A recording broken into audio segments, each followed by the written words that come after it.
Here is a inter-rapid indicator I got for 15 bucks. Oh boy. Let's see what this looks like. Actually works perfectly. It's just dirty as hell. Needs to be cleaned up, but yeah, no, that was a good score. Sometimes I forget what I bought, and then I see that I paid 15 for it, and I think it's going to be, oh boy, what the hell's in that box? But no, that's actually a pretty good one there. It was stolen from the industrial engineering department. I don't know. Most of the crud that was all over the face of this thing was from this foam that is breaking down. So we'll just throw that out. In this ancient wooden box with the slide top is a nice V-block. I could tell that's an original clamp. That's often missing. Geez, that sure looks like a factory Starrett, but I don't see any markings on it. These are almost always clearly marked. This has been ground. Something was ground off the back of this. Well, somebody's going to get a deal on that block because I can't prove whether or not it's original Starrett or not, and we may never know. So this is a lot of 8 pieces I got from the same vendor for $45. All right, so this is a screw jack that I've got probably like 2 pairs of these now that I kept for myself. And I bought them all at different, both pairs at different places. So my theory is that at some point, somewhere in some magazine or somewhere online, somebody made a plan for these, and then it was distributed and copied by a lot of people. Because they've always been rough enough to indicate that this is a project. So you've got this lower section here, that rough, you've got a coarse thread for adjustment.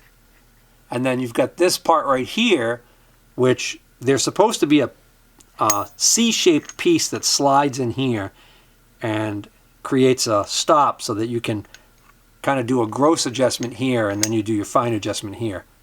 But still a nice little screw jack. So that was included in there. That's one of the 8 items. This is a bench block marked ROC, not Republic of China, but somebody whose initials are ROC.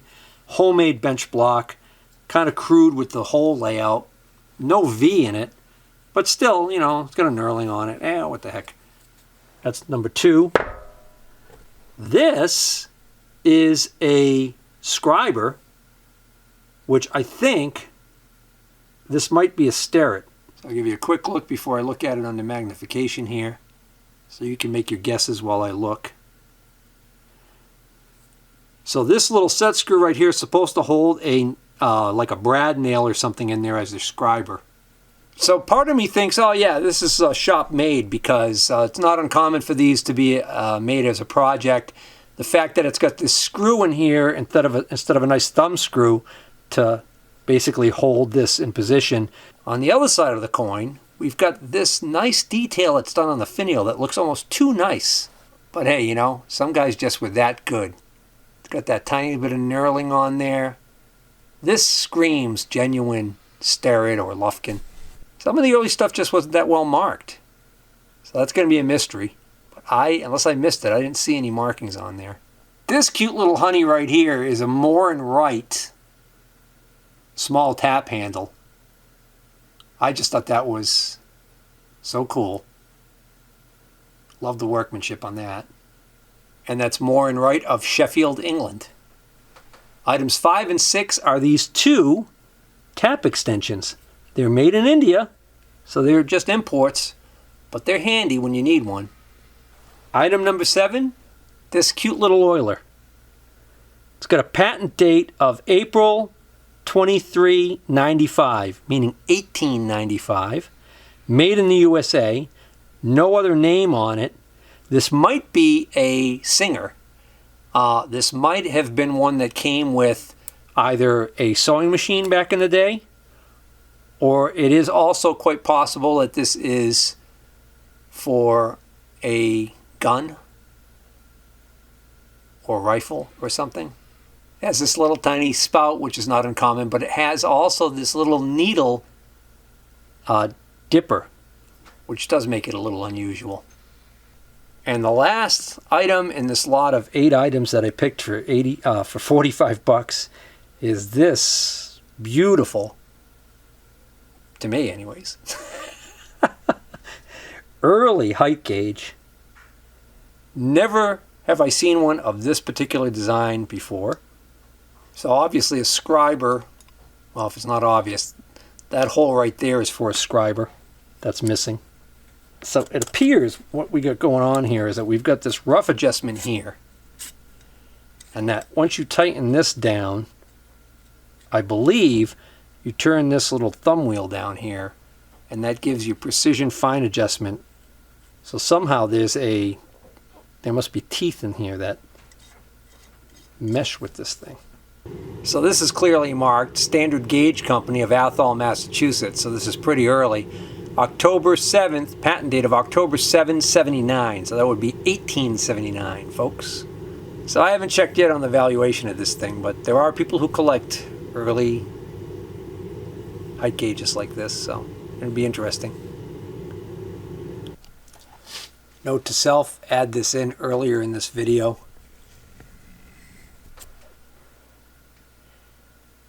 Hey guys, I just cleaned up this Interrapid that I bought for 15 bucks and just realized something that I didn't notice.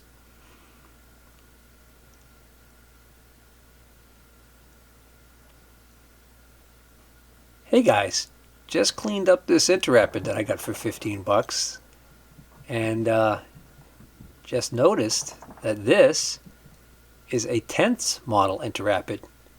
The resolution is .0001.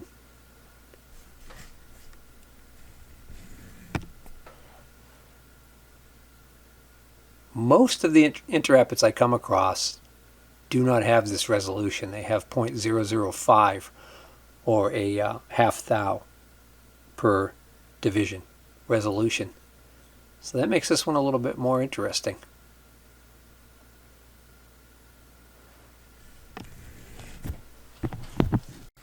Found this electronic edge finder. I only paid $5 for it because the seller and I both agreed that, you know, it's going to be a complete crapshoot as to whether or not this thing's going to be any good. The first problem is almost always you end up finding out that the batteries were left in it. Sometimes they are corroded. This one I believe I had already opened up and took a look at it and determined it didn't look too bad inside. So I don't see any maker's name anywhere on this thing, but I've come across these before, branded SPI and whatnot. And actually I think that, oh yeah, this one does have, it's on the tube. So this is manufactured by the Art Mill Machine and Manufacturing Company at 170 Hossack Street of Columbus, Ohio. And it is called a it is called a lighted wiggler. So yeah, I mean it's an edge finder, but it's the wiggler style of edge finder. But this is an electric one. Just dumb luck that I actually got this thing to work, because wasn't quite sure what it even used for batteries. But let's see if we touch this and we complete the circuit. There's a bright little light shining through these holes right here. So this little red line right here is an electrical insulator between this half of the device and this half of the device. So I am simulating having this mounted in the machine and completing the circuit, but normally the current path would be through the collet, through the spindle of the machine, into the body of the machine, down through the knee, up through the table, to the part mounted on the vise, and then when the tip of the wiggler touches such part, we get the light lights up. Just like with most wigglers, the point where you know that you have the wiggler perfectly over the edge of the part in question is when this is no longer moving like this. So if we come in and this is rotating and going around like this, we come in and we hit the edge, at first this is going to have a tendency to just hit the edge and come around, so the light will flash. And at some point, as we move the axis over and we get to the point where this no longer wants to make an orbit around that center line of the spindle, then we should get, at that point, a solid light. How accurate this is, I have no idea. I'm just happy to see that it works at all. So the further I back this screw out, the more it moves this light down, which probably would be better, generally speaking, except for the fact that at some point it shuts this off. If I crank this in all the way till it bottoms out, that probably makes the best connection. But then again, it doesn't. And not only that, but now the light's not actually in the correct position of the hole where the holes are. So this seems to be optimum right there. So the one question I have is it possible that I have the completely wrong cell in here? So let me show you what I did. Can't find another one of these online anywhere, so I can't get a comparison. So I've got the ball of the probe sits in this brass cup. The brass cup is mounted to this spring. The other end of this spring is mounted to this brass collar that has the bulb in it. The bulb is of a special type that actually has a very small, shallow little lens on it. It's a number 112 bulb.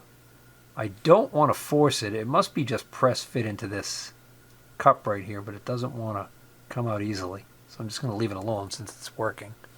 We've got the connection on the back of the bulb.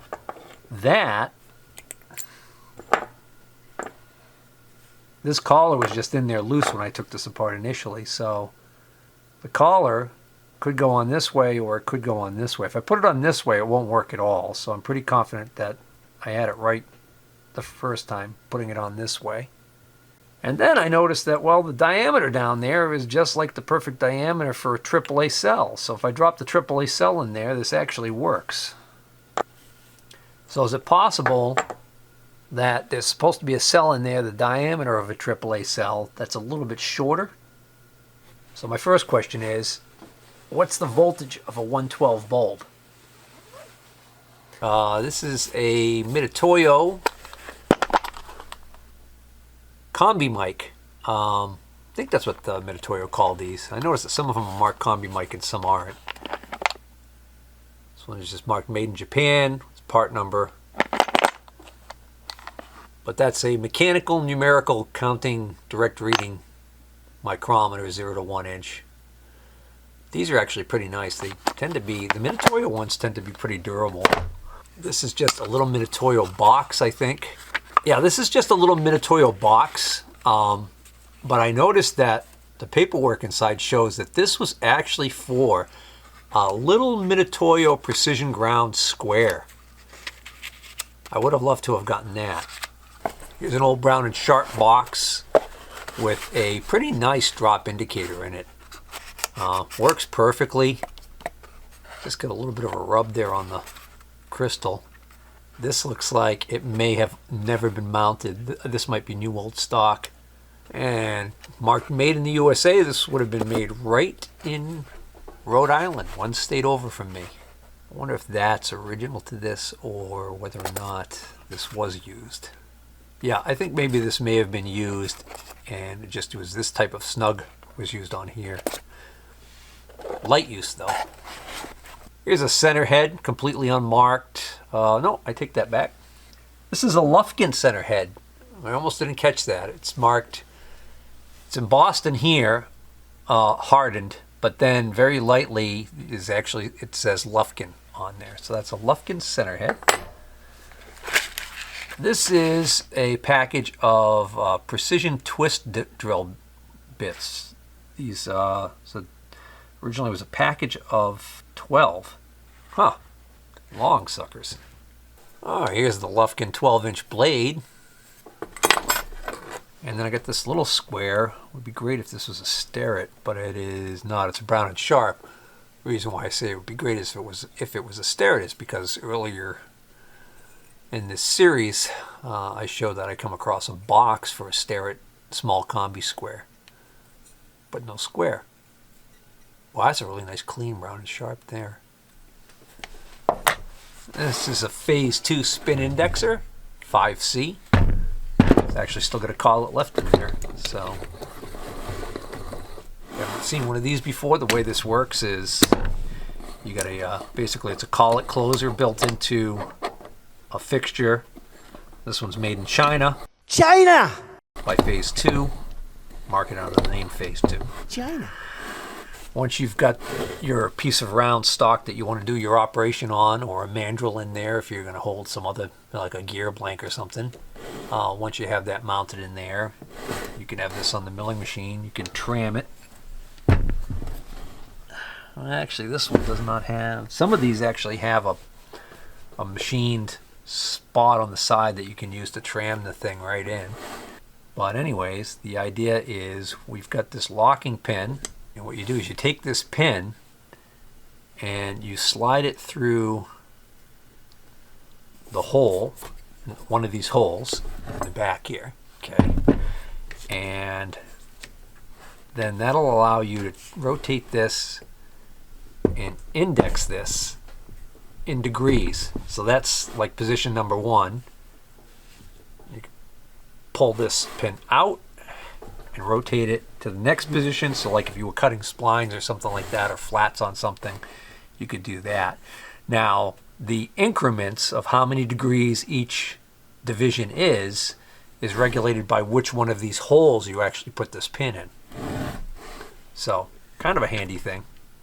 So this is a little locking deal here. I've never seen one that actually had a hole for you to store this pin in. Usually when I find these, the pins are still located in one of these holes. So, interesting. I usually get about $50 for one of these used. Oh, I just grabbed a few more things, and lo and behold, here is the matching head. So we've got the center and the square and the blade. So we're only missing the protractor head. This protractor head I got from the same vendor, but unfortunately this is not the matching Lufkin one. Clearly, this thing is got this OD green look to it, which makes me think it is possibly Lufkin, but maybe an early, different era of Lufkin or some other brand. Yeah, I can't find any makers on there anywhere. Got another keyless chuck, most likely another Albrick, although, I take that back, this one is unmarked. This is a no-name. Probably didn't pay a heck of a lot for it because it's not an Albrick. Somebody engraved on here, Tool Room, JT6, which means it's a Jacob Taper number 6, but it's already mounted on this nice R8 adapter, so ready to be used in your R8 spindle. 1/32 to ½ inch, and no metric, no sign of metric on here, which is the Albricks. All the Albricks I've seen, they tell you what the equivalent metric sizes are. And it seems to be working perfectly fine. It's funny, I just went to open this, and this sleeve unscrewed. This is to disassemble it and clean it. I've never seen, I don't think I've ever had one of these that came off that easily. Actually, it looks perfectly fine. Boy, these are a lot easier to work on than the Jacobs ball bearing chucks. When you want to change the jaws and rebuild those, you have to press that sleeve off. Guessing these are going to be last words, or cases for last words. There we go. There's a case for a last word with a whole bunch of nice little bells and whistles, but no last word indicator in it. And this is another case for last word with nothing in it. Be sure to hit the like button and share this video. And if you're not already a subscriber, please consider subscribing. Take care.